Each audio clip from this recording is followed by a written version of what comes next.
It's a battle for global bragging rights as we pit the Far East against the West to see who makes the best tasting baby back ribs. So in today's episode of the Chicago Griller, I'm going to show you how to make both versions on the Weber Q grill using the indirect grilling method. But most importantly, I'm also going to declare a winner. So stick around and subscribe. This is going to be a fun one.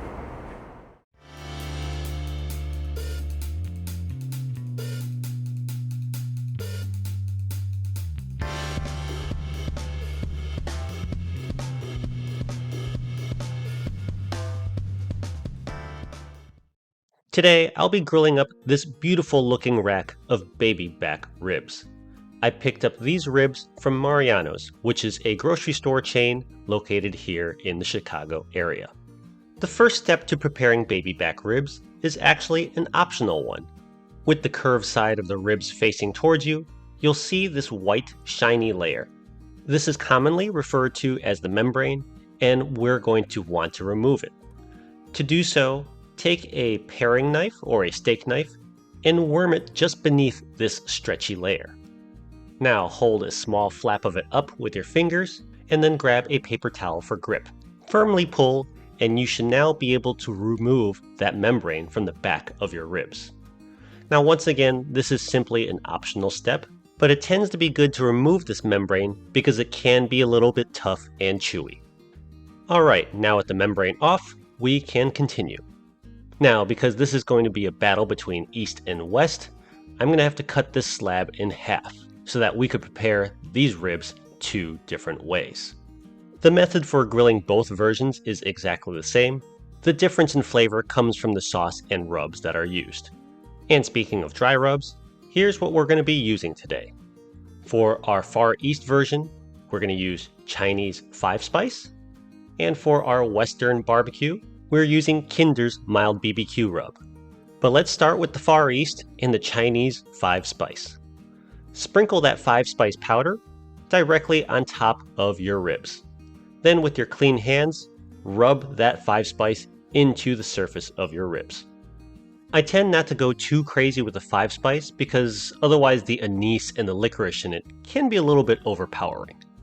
Alright, next up we have the Western or US style barbecue using Kinder's mild barbecue rub.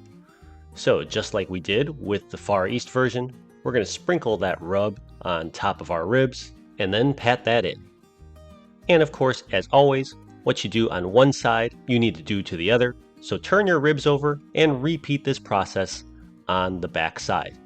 This is actually another good benefit to removing that membrane, because the seasonings you use will now have a better chance of penetrating into the meat when cooking on the grill. And speaking of grill, we're going to prepare it for indirect grilling today. That involves placing our ribs on a wire rack lined with aluminum foil. This essentially allows our ribs to cook as if it's in an outdoor oven. So today I'll be grilling on my Weber Q 1200, aka the Baby Q. After preheating, adjust your gas knob to the lowest setting, because low and slow is the key to juicy, tender ribs. So here come those ribs. As you could tell by the color of the rub, we have the Asian version on the left and the Western version on the right. Alright, Huey is very excited about these ribs, or maybe it's just someone downstairs. So it's actually a chillier fall day here in Chicago, so as you can see with my gas knob set to low, my Weber Q is running at about 250 degrees Fahrenheit. I'm actually quite pleased with this because it's hard to get the Weber Q under 300 degrees. But no matter what temperature your grill settles on, let this cook undisturbed for about 40 minutes. At the 40-minute mark, we're now going to apply a mop sauce to our ribs. What a mop sauce is it's basically a vinegar-based marinade, which we apply to help keep the ribs moist as they cook on the grill. The Asian mop sauce that I'm using on the left is rice vinegar with a few dashes of 5-spice powder. And for my Western style rack of ribs, the mop sauce that I'm using consists of apple cider vinegar and a few dashes of that Kinder's barbecue rub. Alright, now we can close the lid and continue grilling our ribs. Our total grilling time will be about 2 hours, while mopping every 40 minutes. Now, you might be wondering, well, what about the barbecue sauce? Why haven't we applied any? Well, you want to apply this at the end of your cook, because otherwise the sugar content in the barbecue sauce has a tendency to become gummy or even burn. Now, as we get close to the 2-hour mark in our cook, we could prepare our 2 types of barbecue sauce. The base for our Asian style ribs will be hoisin sauce, and the base for our Western style ribs will be sweet baby Ray's. Both are a bit thick out of the bottle, so we're going to doctor them up. Beginning with our Western style sauce, let's squeeze about a 1/4 cup of that sweet baby Ray's barbecue sauce into a small bowl, and then add about 2 tablespoons of maple syrup. The final ingredient I'm going to use to doctor up the sauce is a splash of apple cider vinegar. Now, grabbing a spoon, I'll whisk and mix this sauce until it achieves my desired level of consistency. This looks pretty good. And now for our Asian style barbecue sauce. Using a different colored bowl so I could tell my 2 products apart, I'm going to add about a 1/4 cup of the hoisin sauce. Next up comes something very un-Asian, but trust me, it works in this sauce. And that is squeezing about a tablespoon of ketchup. Alright, now back to our Asian flavors. Let's add the following to our bowl. A couple splashes of rice wine vinegar, about a teaspoon of soy sauce, and a couple splashes of sesame oil. And now, just like we did with our Western style barbecue sauce, grab a spoon and whisk and mix these ingredients together until they've achieved your desired taste and consistency. With our sauces now prepared, let's head on back out to our grill and finish our cook. These baby back ribs have been on the Weber Q for 2 hours at this point, and there's a few ways to tell when they're done.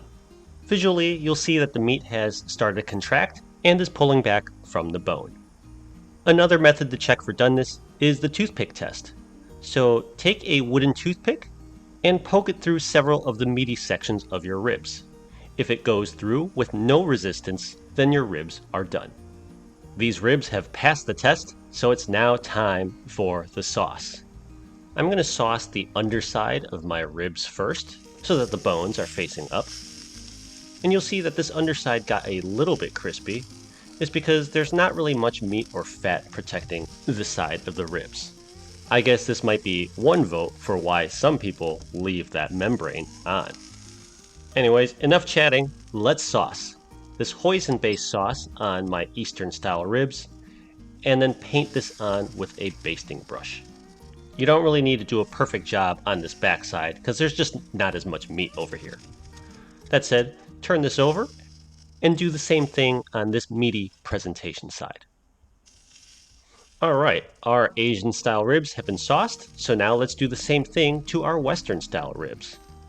So drizzle on that Western style barbecue sauce on your ribs and paint that on that back side. And just like we did with the Asian style ribs, we're going to turn them over and then sauce the meatier side. Once complete, we're going to shut the lid one last time and let these ribs cook for about 15 minutes. This will allow the barbecue sauce to set and glaze over. 15 minutes have passed and I've pulled these ribs off the grill. Can you tell which one's which? It should be pretty obvious, but if you haven't figured it out, I'm going to add some green onions and some sesame seeds to my Asian style ribs. Because every respectable Asian dish has these 2 ingredients. Am I right? So there you have it.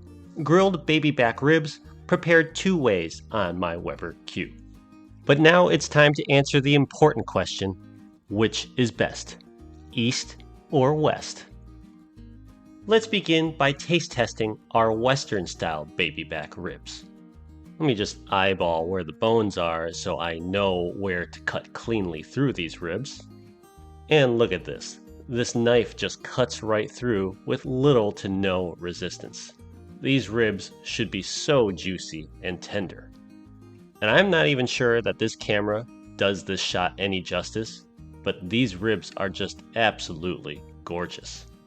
But let's have a taste and see how they turned out. Alright, as you'd expect, it's just so sweet and so tangy, but best of all, look at how clean this bone is. With a cook time of just 2 hours on a little gas grill, this is pretty amazing. Alright, so the West is off to a very strong start. Let's see how this compares to our Asian style baby back ribs. So just like we did with our other half rack, after identifying where the bones are, I'm going to take my knife and just slice straight on through. And once again, resistance is futile as this knife just slices straight on through. And look at how mouth-watering these ribs are. I mean, just look at these juices. That's incredible. Alright, let's see how these ribs taste. Okay, we have a serious contender here. I would say the Asian style ribs are slightly less sweet and less tangy than their Western counterparts. But on the flip side, the flavor profile is far more complex.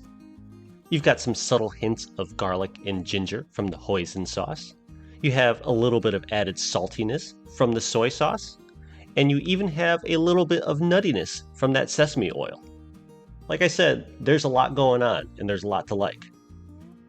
Alright, enough stalling. It's time to answer the question that I posed at the start of this video. Who's gonna win global bragging rights? It's a really close call here, and we're really just splitting hairs at this point. But I'm gonna declare the West the winner in this battle. While I enjoy the complexity and richness of the flavors in the Far East Asian style ribs, it's the added sweetness and added tang to the Western style ribs that won the day. But that's just my opinion. Let's get a second opinion from Huey to see if we could verify these results. Geez, nearly took my hand off going for these Western style ribs. And now for the Asian style. Sit. Well, I think he likes that as well, but just judging by how enthusiastic he was for that first bite, I think he declares the West the winner as well. But what's your opinion? Give both styles a try and let me know what your winner is. Is it the East or the West? Let me know in the comments section down below. Thank you very much as always for watching. Don't forget to like and subscribe if you enjoyed this video and this channel. And I cannot wait to see you all again next time. Bye!